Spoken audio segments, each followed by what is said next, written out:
মা আদিত্য এসছে।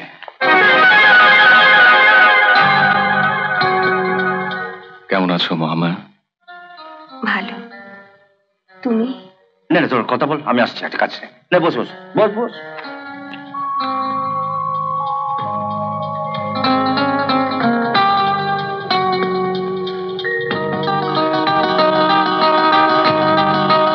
বসো।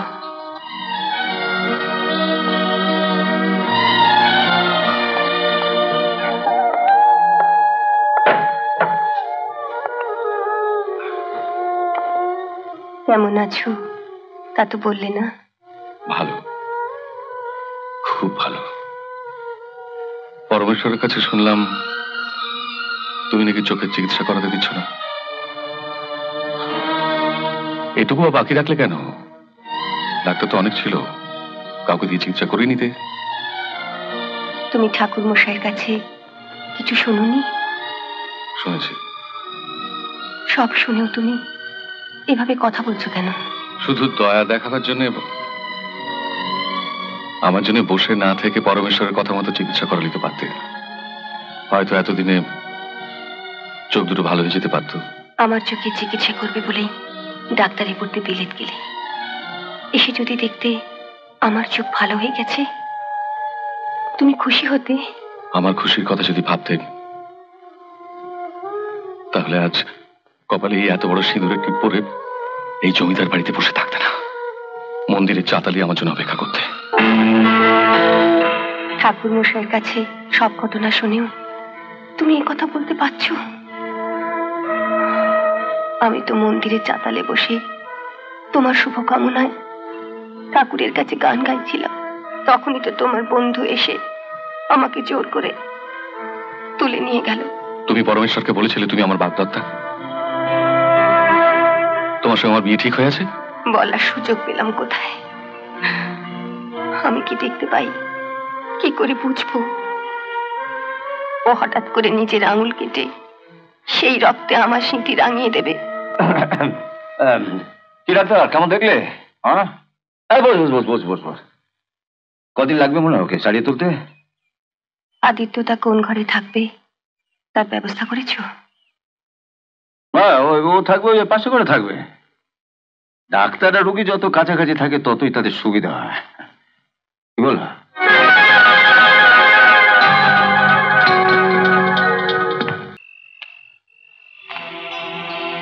ডাক্তার এখনো ঘুমোস নি? আয়।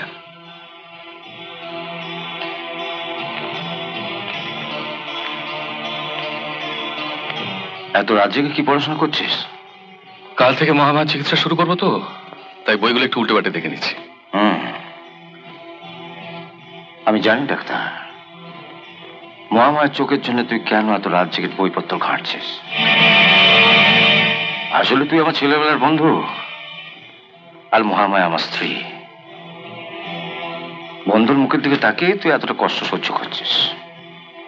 কি ঠিক বলেছি কিনা বল? তা তো বটে। দেখ দেখি তোর মনের কথাটা কিরম ধরে ফেললাম। না শুয়ে পড়। তুই আমার বউয়ের জন্য রাত জাগবি আর আমি ঘুমিয়ে পড়বো, ব্যাপারটা দেখতে ভালো লাগবে না। চলে।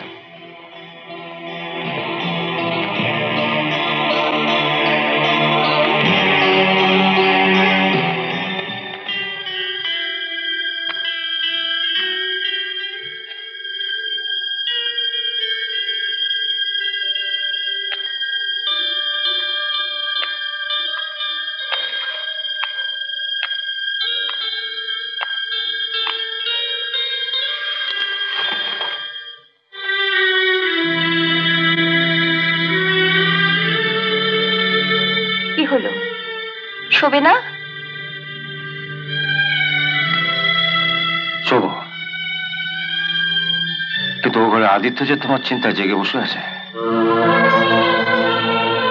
আমার চিন্তায়?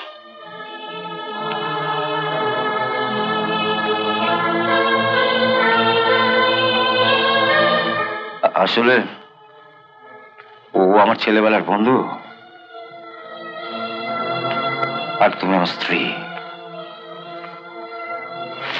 ও বন্ধুপত্নীর চোখ ভালো করবার জন্য রাত জেগে বই পড়ছে। তুমি পরের স্ত্রী হলে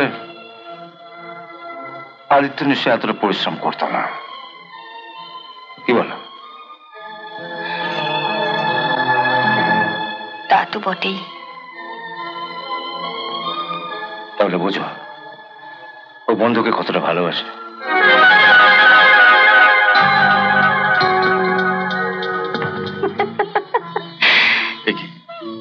হাসছো যে?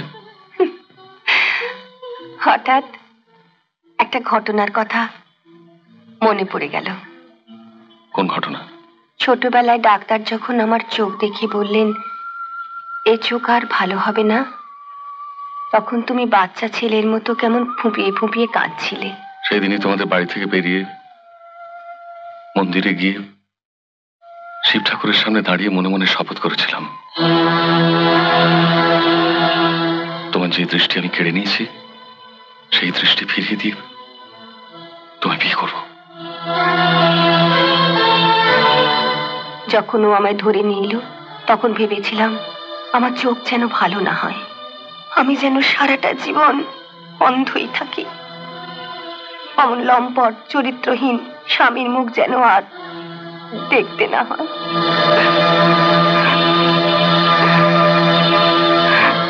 এখন কি ভাবছো? এখন ভাবছি কবে যে একবার ওকে দেখতে পাবো।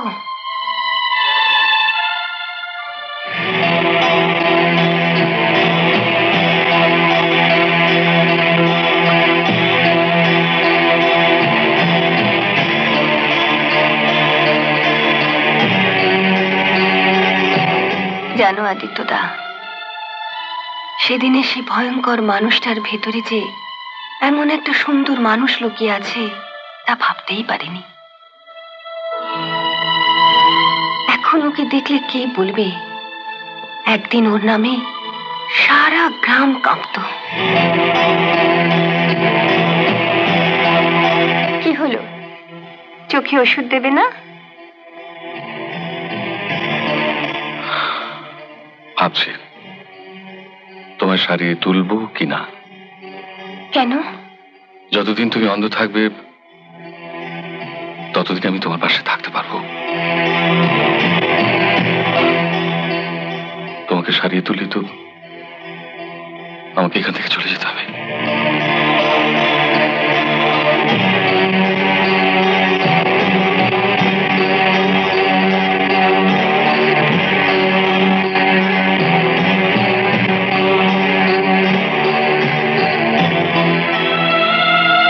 কি করি বলো তো? আমি যাতে ওকে তাড়াতাড়ি দেখতে পারি তার ব্যবস্থা করো। আমার আর দেরি সইছে না। পরমেশ্বর, আমি তোমাকে চারিদিকে খুঁজে বেড়াচ্ছি আর তুমি এই বাগান বাড়িতে এসে একা একা মদ খাচ্ছ। যমুনা ভাই লখনৌ গেছিল, ফিরেছে? কেন, ওকে আবার কি দরকার? যা জিজ্ঞেস করছি তার জবাব দাও। অনেকদিন যোগাযোগ নেই, আমি জানি না। যাও খোঁজ নিয়ে এসো, তাকে বলবে আমি ডেকেছি।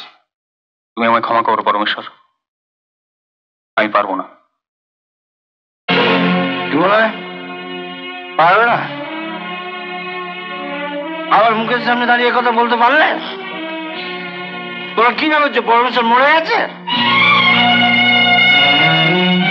এখনো মরেনি, তবে মরতে চলেছে।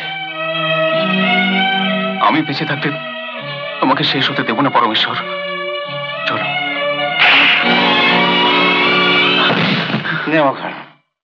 দূর হয়ে যাওয়ার চোখের সামনে দেখে, আর আমি যেন কোনোদিন তোমাকে দেখতে না পাই।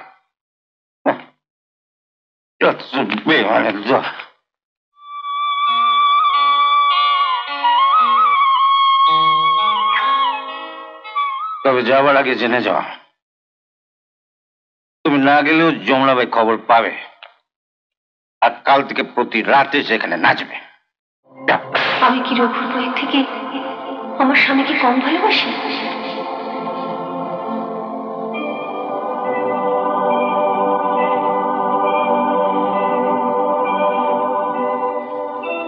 আমি যেন সারা জীবন অন্ধই থাকি। অমন লম্পট চরিত্রহীন স্বামীর মুখ আমি দেখতে চাই না। আমি আমি যেন সারা জীবন অন্ধই থাকি। অমন লম্পট চরিত্রহীন স্বামীর মুখ আমি দেখতে চাই না।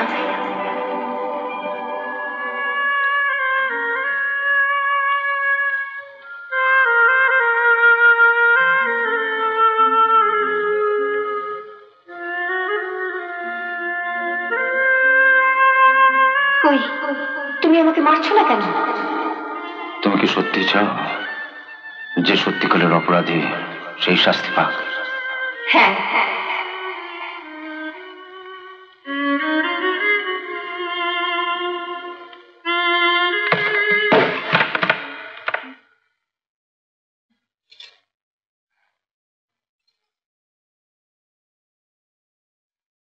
তুমি এসেছো?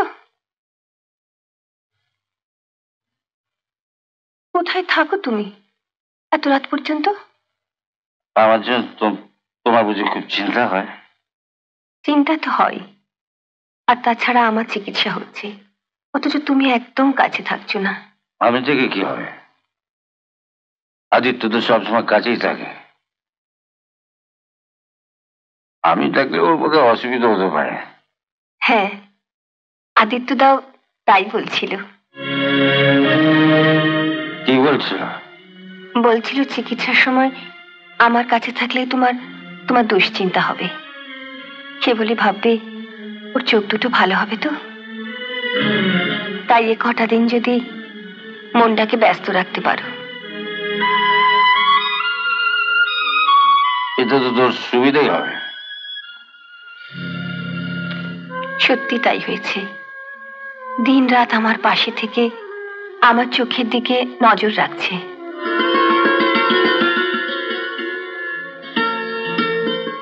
তোমার ভালো লাগছে না এটা? লাগছে তো, প্রতি মুহূর্তে দিন গুনছি তোমায় কবে দেখতে পাবো।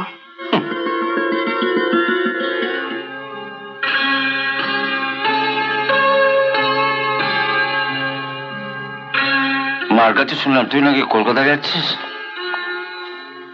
হ্যাঁ, মহামায়া চোখ অপারেশনের ব্যবস্থা করে আসি। তার মানে মহামায়াকে কলকাতায় যেতে হবে? হ্যাঁ, কলকাতার কোনো বড় হাসপাতালে। না না না, মহামায়া কলকাতা যাবে না। তুই কলকাতাকে মহামায়ার কাছে নিয়ে আয়। কলকাতাকে নিয়ে আসবো? অপারেশন করতে যা যা যন্ত্রপাতি লাগে তুই কলকাতা থেকে এখানে নিয়ে আয়। যত টাকা লাগে আমি দেবো। মহামায়ার চোখের অপারেশন এখানে হবে। বৌমার চোখের অপারেশন হচ্ছে আর তুই এখানে বন্দুক নিয়ে? অপারেশন তো আদিত্য করছে, আমি ওখানে থেকে কি করবো? এখানে বন্দুক নিয়ে বা পড়েছিস কেন? অনেকদিন ব্যবহার করা হয়নি, একটু পরিষ্কার করে রাখছি, কখন কাজে লেগে যায়। আবার শিকারে যাবে নাকি? দেখি নাগালে যদি পেয়ে যায়। এমন আরো অনেক ভিডিও দেখতে এই চ্যানেলটি সাবস্ক্রাইব করে নিন এবং পাশের বেল আইকনটি প্রেস করে দিন।